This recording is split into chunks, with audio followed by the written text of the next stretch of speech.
तिथे गुप्ते गुप्ते तिथे गुप्ते.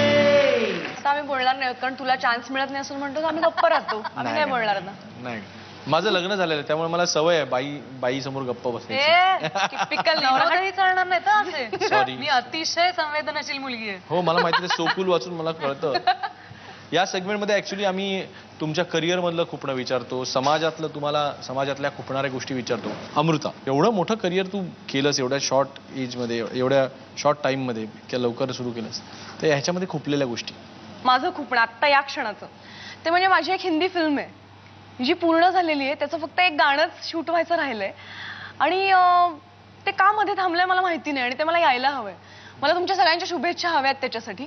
ते आत्ता खूप तर आहे मला, पण मला असं वाटतं की ते होणारच नाही. आता किती दिवस झाले, 6 महिने झाले शूटिंग होऊन आणि ते झालेलं नाहीये. हा एक दृष्टिकोन असेल त्या खुपण्याचा. पण मला ना या काही वर्षांनी आणि खूप छान छान माणसं आयुष्यात आली त्याच्यामुळे मला असं वाटतं की ह्याचकडे मी असं बघू शकते की नाही लवकरच ते होणार आहे, लवकरच ते होईल. म्हणजे त्या अशी जी काही अर्धी स्वप्न असतील ना ती होतील. म्हणजे खुपणाऱ्या गोष्टी दुखायलाच पाहिजे असं काही नाही असं मला वाटतं. तर त्याच्यामुळे आत्ता हे खुपतंय की तो हिंदी सिनेमा पूर्ण झालाय, त्याचं एक सुंदर गाणं व्हायचं राहिलंय. मिमो चक्रवर्ती बरोबर मी पहिल्यांदाच ॲज हिरोईन मला यायचं आहे. मला हिंदीत पण जसं तुम्ही सगळ्यांनी मराठीत मला छान प्रोत्साहन दिलं तसं हिंदीतही मला स्वतःला एस्टॅब्लिश करायचं आहे. तर तो त्या सिनेमाला जो थांबलाय तुम्ही सगळ्यांनी जरा मागणं धक्का द्या अशी माझी इच्छा आहे. आमच्या सगळ्यांच्या विशेष तुझ्या बरोबर आहेत आणि तो लवकरच चित्रपट रिलीज होईल आणि आम्हाला मग आम्ही सगळ्यांनी जसं आम्ही सांगू हिंदीतली ती सोनाली कुलकर्णी आहे ना ती खरी मराठीतली असं आम्ही अभिमानाने सांगायचो, तशी ती हिंदीतली अमृता सुभाष आहे ना ती खरी मराठीतली असं आम्ही नक्की सांगू इथलं. थँक्यू. अजून काय खुपणं आहे? दुसरा एक चित्रपट मी केला होता बाधा नावाचा, सुमित्रा भावे आणि सुनील सुक्तनकरांचा.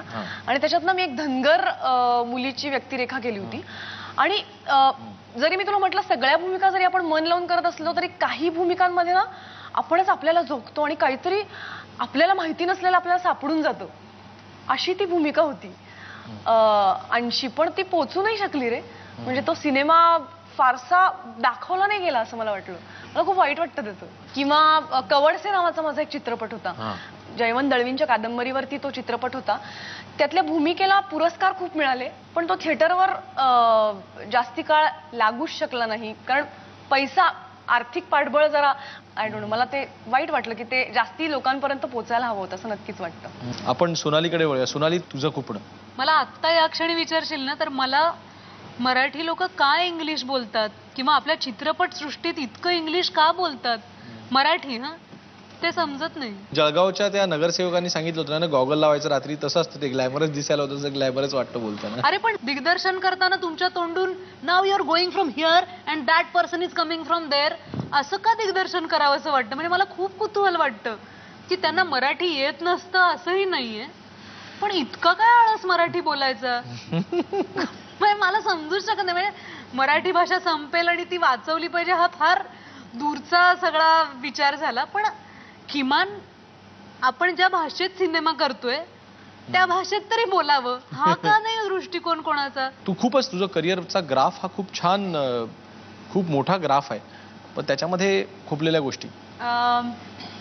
माझ्या एकूण करिअर मध्ये एक वळण असं आलं होतं जेव्हा माझे 7 का 8 सिनेमे रिलीजच झाले नव्हते. म्हणजे मिशन काश्मीर आणि दिल चाहता ह्याच्या नंतर कदाचित माझे निर्णय चुकले असतील किंवा सोबत आपल्याला सल्लागार जी माणसं असतात त्या माणसांचे अंदाज चुकले असतील पण जवळजवळ 7-8 सिनेमे आपल्या करिअरच्या अशा वळणावर जेव्हा खूप तो काळ महत्वाचा ठरणार असतो किंवा त्याची किंमत मोजावी लागणार असते आणि मला खूप निराश व्हायला झालं होतं की काहीच रिलीज होत नाहीये आणि मला असं वाटलं की काहीतरी चुकतंय, खूप गोंधळ होतोय आणि स्वतःला परत तपासून बघायची वेळ आली की का असं होतंय, माझी निवड चुकतीये का. अनेक दिग्दर्शक नवीन होते, अनेक प्रोड्युसर नवीन होते. मग माझा दृष्टिकोन मी बदलला की फक्त काम करायचं नाहीये मला तर हा सिनेमा किंवा हे नाटक चांगल्या पद्धतीने पोचवणाऱ्या माणसांबरोबर मला काम करायचंय. कारण माझ्या काही नाटकांच्या बाबतीतही असं झालं, तेही मला खूप अर्थातच त्या माणसांबद्दल मी तक्रार करू शकत नाही कारण एक नाटक पंडित सत्यदेव दुबेजींबरोबर होतं, अन ऍक्टर डाईज बट मला इंग्लिश नाटक करायचं होतं आणि दुबेजींनी खूप माझ्यासाठी वेळ काढून 2 महिने तालमी करून ते नाटक केलं होतं. पण तेव्हा वर्तमानपत्रांच्या जाहिरातींचे दर इतके वाढले होते की दुबेजींनी ठरवलं आपण जाहिरातीच द्यायच्या नाहीत. आणि त्याचे आम्ही एक काय 10-15 प्रयोग केले पण ते पोचलेच नाहीत. हे मला इतकं वाईट वाटतं. माधुरी दीक्षित सारखी मुलगी ज्या वेळेला मराठी एक गाजवून जाते सिल्वर स्क्रीन, त्याच्यानंतर ज्या वेळेला दिलचाहतामधनं सोनाली कुलकर्णी दिसते त्यावेळेला आमच्या मराठी माणसांच्या आशा पुन्हा एकदा पल्लवीत होतात. आणि तसं काही पुढे घडलं नाही. हे आम्हाला जितकं खुपलं तितकंच तुला पण खुपलं का?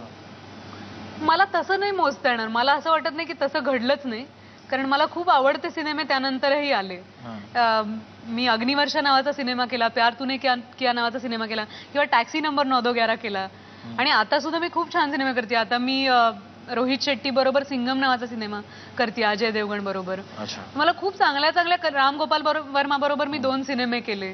तर खूप चांगले हिरो, खूप चांगले बॅनर्स आणि चांगले रोल मला करायला मिळाले. त्यामुळे मला असं मी त्या घाईत नाहीये, कारण मी कोणासारखं तरी होण्याची स्वप्न कधी पाहिली नव्हती. आणि कदाचित मला एक खूप आवडतं पुस्तक आहे रोड लेस ट्रॅव्हल्ड नावाचं. तर माझी वाट वेगळी आहे आणि ती मी माझ्या प्रकारे चालायचा प्रयत्न करतेय. ती कदाचित कुणा दुसऱ्यासारखी नसेल, पण त्याच्यातही सुंदर क्षण खूप आहेत असं मला वाटतं. नाही ते असणारच. तुझा दृष्टिकोन इतका छान आहे तर सुंदर क्षण वेचतच तू जाणार, ह्याच्याबद्दल काही दुमत नाही. पण तरी देखील एकंदरीत ग्लॅमरस भूमिका कमी मिळाल्या हे खूपतं का? फक्त लाल लिपस्टिक लावून आणि लेन्सेस घालून मला ग्लॅमरस नाही दिसायचं. मला असं वाटतं की मी शून्य मेकअप करूनही छान दिसू शकते आणि माझा विश्वास आहे त्याच्यावर. आणि that's called being so cool. That's called being so cool. Anyway, Marathi इंडस्ट्रीकडे वळताना एक नवीन सोनाली कुलकर्णी येते आणि त्यामुळे जी असते ती असणारी सोनाली कुलकर्णी जुनी सोनाली कुलकर्णी होते. हे खुपलं का कुठेतरी? जुनं ते सोनं अवधूत. ऑलराईट. पण कसं असतं, मला फार गंमत वाटते की एखादा ब्रँड असतो आणि नंतर त्या ब्रँडला बरेच उपब्रँड निघत जातात. आई शाबास. खूप बाकरवड्या निघतात वेगवेगळ्या, पण आपण कुठल्या घेतो? चितळ्यांच्या घेतो. पण तू ह्या कन्फ्युजन बद्दल कधी ती ज्यावेळेला नवीन सोनाली कुलकर्णी आली त्याला फोन करून एकदा सांगितलंस का की अगं बाई माझं ऑलरेडी नाव आहे सोनाली कुलकर्णी, तुझं नाव बदल ना जरा? असं काही प्रयत्न नाही केला? मला असं वाटतं प्रत्येकालाच आपल्या अस्तित्वाची किंवा आयडेंटिटीची काळजी असते. त्यामुळे जर तिला नसेल वाटलं, तिला त्या माझ्यामुळे स्वतःच्या नावाचा अभिमान वाटत असेल तर ग्रेट, का नाही?